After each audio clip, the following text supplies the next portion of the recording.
Hello, for this problem I am asked to find the cross product of vectors A and B. So it's A cross B. And I'm going to do this by hand. So for this I'm going to use the method kind of drawing out kind of a grid and using the diagonals. So for that method I start with X, Y, Z, X, Y. So X, Y, Z and then repeat X, Y. And the first row is going to be 1, 3, 5, so the X, Y, and Z components, and then I repeat X and Y. And I do the same thing below that with vector B, so 6, 4, 2, 6, 4.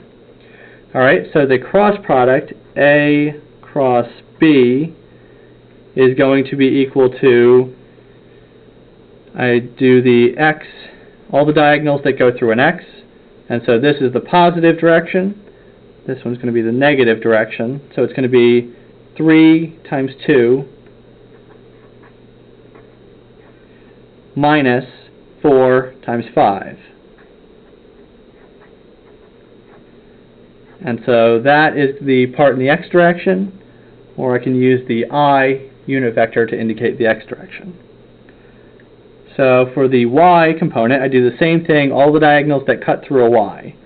And so this is going to be my positive one, and this one over here, going the other direction, is my negative one. So this is going to be 5 times 6 minus 2 times 1. And for the Y direction, I use the J unit vector. Alright, so next I do the Z components. So this is the positive Z, and this one over here is the negative Z. So that is going to be 1 times 4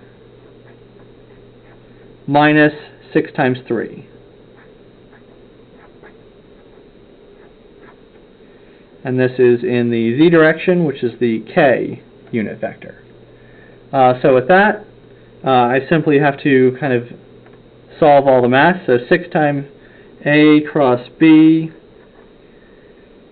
The X component is 3 times 2 minus 4 times 5. That is negative 14. The Y component is 5 times 6 minus 2 times 1.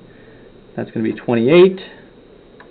And the Z component is 1 times 4 minus 6 times 3. That is also negative 14.